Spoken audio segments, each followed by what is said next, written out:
नमस्कार, मैं प्रतिभा खेड़े आपका स्वागत करती हूं अपने YouTube चैनल नॉलेज रेन में, जहां हम कक्षा 10वीं की सीरीज़ हल कर रहे हैं।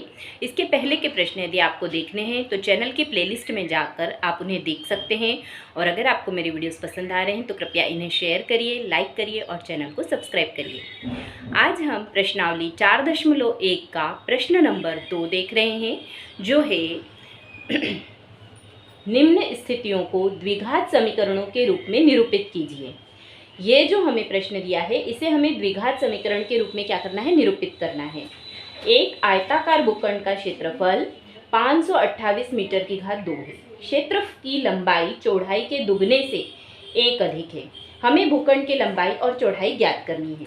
हमें कंडीशन क्या दी हुई है इसमें, भूखंड का एक तो क्षेत्रफल दिया हुआ है 528 मीटर स्क्वायर और क्षेत्र की लंबाई चौड़ाई के दुगने से 1 अधिक है। लंबाई जो है वो चौड़ाई के दुगने से 1 अधिक है, तो हम इसमें क्या मानेंगे, पहले चौड़ाई मानेंगे x। माना कि क्षेत्र की चौड़ाई बराबर x है,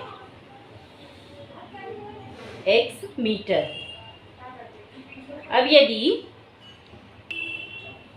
यदि इसकी चौड़ाई x है तो लंबाई क्या हो जाएगी, तो लंबाई बराबर हमें क्या दिया हुआ है, क्षेत्र की लंबाई चौड़ाई के दुगने से, तो इसका हम दुगना करें तो कितना आएगा 2x, और दुगने से भी 1 अधिक है। 1 अधिक जब अधिक बोलें तो 1 जोड़ना पड़ता है, इसमें 1 जोड़ देंगे तो इसकी लंबाई हमें क्या मिल गई, 2x धन 1, ये 1 मीटर है ना। अब इसमें क्या दिया हुआ है, हमें क्षेत्रफल दिया हुआ है 528 वर्ग मीटर। तो आयत का क्षेत्रफल का हमको सूत्र पता है, आयत का क्षेत्रफल बराबर लंबाई गुणित चौड़ाई। तो यहाँ पर हमें क्षेत्रफल तो दिया है इसका 528, लंबाई हमने मानी है 2x धन 1 और चौड़ाई हमारे पास है x। अब इसको हम हल करेंगे तो आ जाएगा हमारे पास 528 बराबर, इस x का गुणा होगा, पहले इस x को मैं इस तरफ लिख लेती हूँ पहले, तो आपको समझने में आसानी हो जाएगी। x का गुणा कुछ नहीं किया है, इस x को उठाकर इसके आगे लिख लिया है, ये गुणा लगा लिया। x का गुणा होगा पहले 2x में, फिर x का गुणा होगा 1 में, तो क्या आ जाएगा 528 बराबर x का गुणा 2x में कितना आ जाएगा, 2x की घात 2, x का गुणा होगा x में तो कितना आएगा x। अब देखें इसको हम ऐसा इस 528 को इस तरफ पक्षांतर कर देते हैं, तो ये हो जाएगा 2x की घात 2 धन x, 528 इस तरफ जाएगा तो कायम हो जाएगा, ऋण में हो जाएगा, ऋण 528 बराबर 0। अब ये मिल गया हमें, क्या मिल गया, ये हमें समीकरण मिल गया, द्विघात समीकरण। इसमें प्रश्न में हमें यही बोला है कि निम्न स्थितियों को द्विघात समीकरणों के रूप में निरूपित कीजिए। ये नहीं बोला है कि इसे हल भी करना है, तो यही हमारा क्या हो जाएगा, आंसर हो जाएगा। अगला प्रश्न देखिए, 2 क्रमागत धनात्मक पूर्णांकों का गुणनफल 306 है। हमें पूर्णांकों को ज्ञात करना है। अब यहाँ दिया हुआ है क्रमागत धनात्मक पूर्णांक, तो हमें पता होना चाहिए कि क्रमागत पूर्णांक किसे कहते हैं। पहली बात तो पूर्णांक क्या होते हैं, इस तरह के जो नंबर होते हैं, ऋण 1, ऋण 2, ऋण 3, 0, 1, 2, 3, ये पूर्णांक होते हैं। अब यहाँ पर वो क्या बोल रहा है, धनात्मक पूर्णांक, ऋणात्मक की तो वो बात ही नहीं कर रहा है, यहाँ पर काय की बात कर रहा है, वो धनात्मक पूर्णांकों की बात कर रहा है। और उसमें भी कैसे है, वो क्रमागत है। क्रमागत मतलब एक के बाद एक आने वाले, जैसे 1 और 2 ये क्रमागत है, 3 और 4 ये भी क्रमागत पूर्णांक है, 3 के बाद 4 आ रहा है, 1 के बाद 2 आ रहा है। इस तरह के जो पूर्णांक होते हैं क्रमागत होते हैं, मतलब एक के बाद एक आने वाले। तो 2 क्रमागत धनात्मक पूर्णांक हैं, उनका गुणनफल 306 है। तो माना कि एक पूर्णांक x है, हमने यदि एक पूर्णांक को x माना तो अगला क्या होगा, जैसे यदि 1 2 है तो अगला 3 ही होगा, तो 2 में हम 1 जोड़ेंगे जब भी हमें 3 मिलेगा। तो यदि एक पूर्णांक हम x मान रहे हैं तो अगला क्या हो जाएगा, तो दूसरा पूर्णांक क्या आएगा, निश्चित रूप से क्या आएगा, x धन 1 आएगा। दूसरा पूर्णांक हमारे पास x धन 1 आ गया। अब प्रश्नानुसार वो क्या कह रहा है, प्रश्नानुसार दो क्रमागत धनात्मक पूर्णांकों का गुणनफल 306 है। तो 306 है तो x और x धन 1 को जब हम गुणा करते हैं तो हमें क्या मिलेगा, 306। x का इसमें गुणा होगा तो 306 आएगा। अब इसका गुणा करें तो x का गुणा होगा पहले x में, फिर x का गुणा होगा 1 में। x का गुणा जब हम x में करेंगे तो x की घात 2, x का गुणा 1 में, x बराबर 306।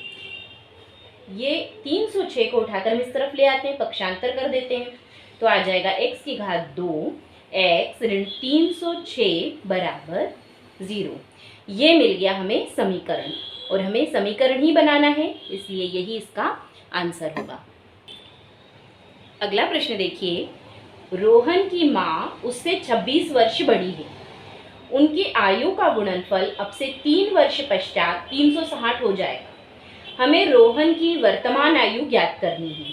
अब यहाँ क्या लिखा है कि रोहन की माँ उससे 26 वर्ष बड़ी है, तो हम क्या मान लेते हैं कि माना कि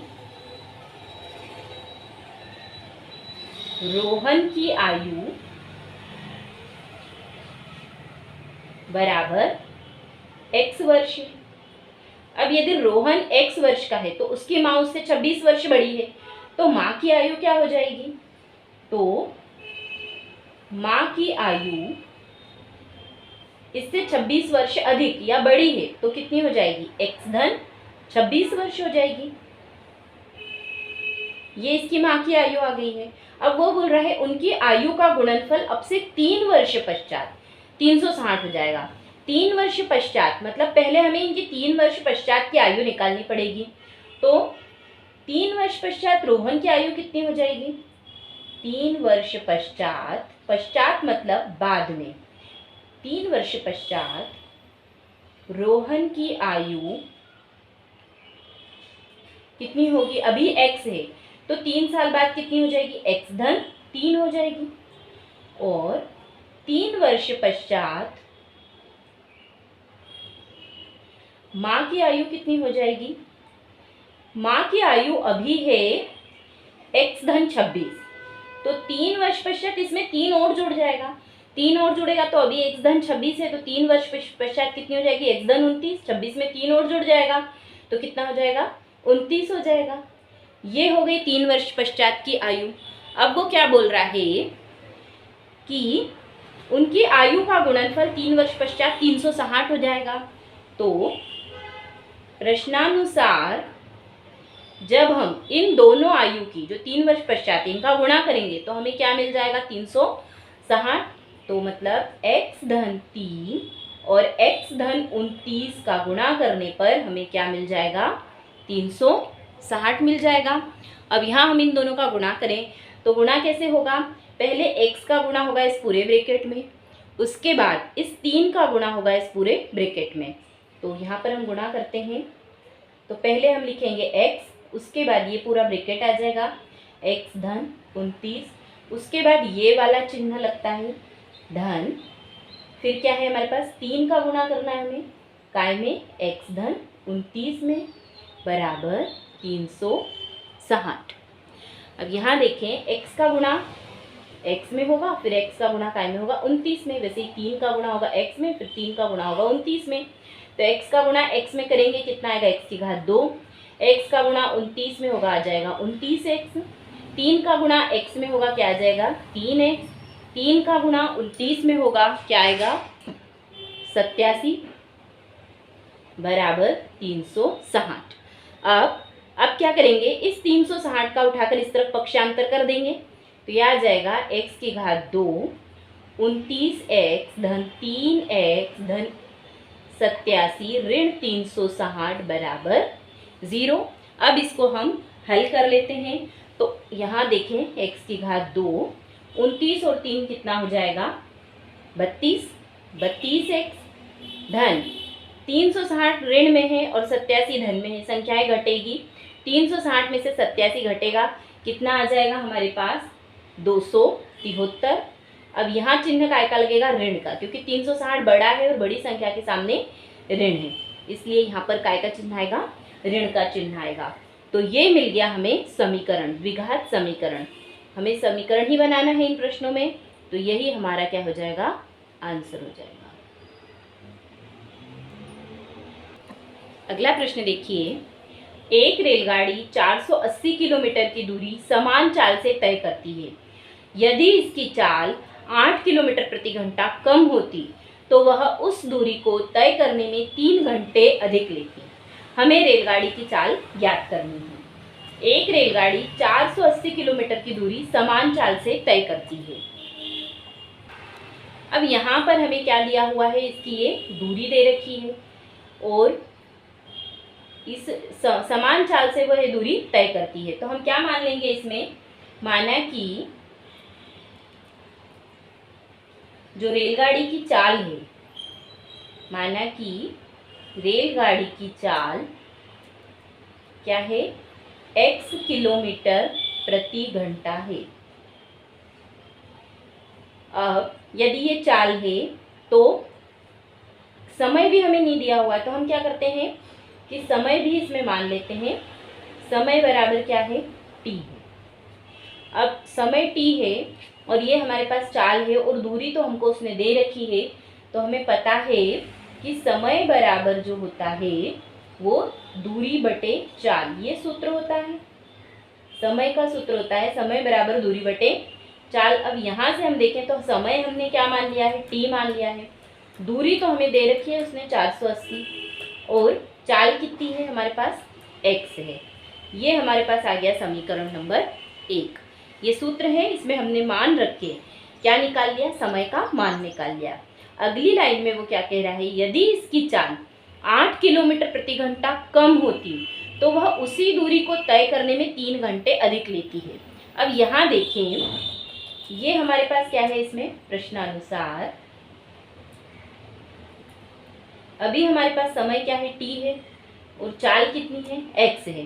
पर वो प्रश्न में क्या कह रहा है, यदि इसकी चाल 8 किलोमीटर प्रति घंटा कम होती, तो अभी तो x है, लेकिन यदि हम इसमें से क्या कम कर दें, 8 कम कर दें, तो वह उस दूरी को मतलब यही वाली दूरी नहीं बदली है उसने, तो दूरी तो हम यही लिख देंगे, तय करने में 3 घंटे अधिक लेती है। मतलब अभी यदि t टाइम लग रहा है उसको, तो यदि निश्चित रूप से यदि उसकी चाल कम होगी, यदि वो धीरे चलेगी तो उसका समय बढ़ जाएगा ना, तय करने का समय बढ़ जाएगा। तो ये चाल यहाँ पर 8 कम हुई है तो समय क्या हुआ, बढ़ गया है। तो समय क्या हुआ, 3 घंटे अधिक ले रहा है, तो 3 इसमें हमने क्या कर दिया, जोड़ दिया। यहाँ हम घंटे लिख देते हैं ना, समय घंटे में है। तो अब यहाँ पर इस समीकरण में देखें तो 2 चर पद मिल रहे हैं हमको, एक तो x है और एक t है, पर हमको तो एक चर वाले ही समीकरण है, द्विघात समीकरण। तो जो t है इसका मान उठाकर हम यहाँ से ये रख देंगे, क्या है t का मान, 480 बटे x। ये मान हम कहाँ रख देंगे, यहाँ पर रख देंगे।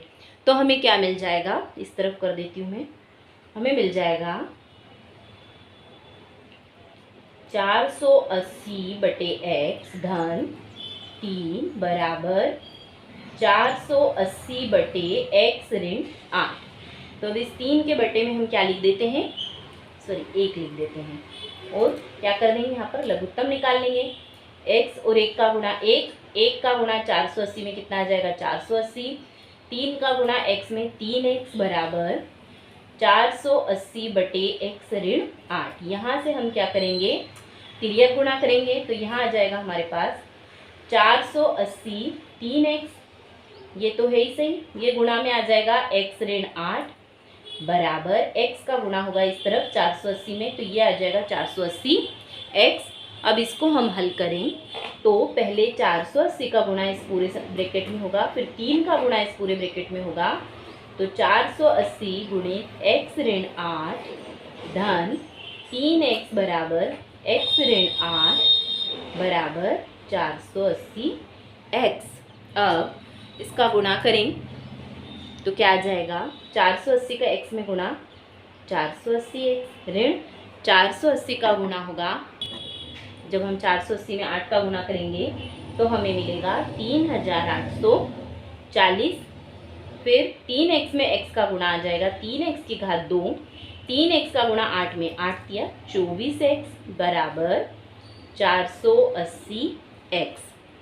अब यहाँ इस समीकरण को हम हल करें तो देखें, इसको हम पहले लिख लेते हैं 3x की घात 2, फिर x वाले पद, तो ये आ जाएगा 480x ऋण 24x ऋण 3840, और ये जो 480x है इसको उठाकर इस तरफ लाएंगे, पक्षांतर करेंगे तो ये काय में हो जाएगा, ऋण में हो जाएगा बराबर 0। अब देखें यहाँ पर 480x धन में है और ये वाला ऋण में है, तो ये दोनों कट जाएंगे। 480x में से 480x घटेगा तो कितना आ जाएगा, 0 आ जाएगा। यहाँ बचेगा हमारे पास 3x की घात 2, 3x की घात 2 ऋण 24x ऋण 3840 बराबर 0। ये मिल गया हमें समीकरण। लेकिन यहाँ पर इस समीकरण को थोड़ा सा हमें और हल करना पड़ेगा, क्योंकि यहाँ पर देखें तो यहाँ पर 3 है, यहाँ पर ये भी 3 के पहाड़े में आता है और ये भी 3 के पहाड़े में आता है। तो इसको यदि हम इसे पूरे समीकरण को हमें क्या करना पड़ेगा, 3 से भाग लगाना पड़ेगा। तो हम 3 से भाग लगाएंगे तो कितना आ जाएगा, यहाँ 3 से भाग लगेगा तो ये 3 हट जाएगा। 24 3 के पहाड़े में कितनी बार में आता है, 8 बार में आता है। इसमें 3 से भाग लगाएंगे तो 3 एकम 3, 3 दूनी 6, 3 अठू 24 और ये 0 बराबर 0। तो ये आ गया हमारे पास इसका आंसर। ये समीकरण बन जाएगा हमारे पास द्विघात समीकरण। इस तरह से इस प्रश्न को हल करेंगे। धन्यवाद। अगर आपको मेरे वीडियोस पसंद आ रहे हैं तो कृपया इन्हें शेयर करिए, लाइक करिए और चैनल को सब्सक्राइब करिए।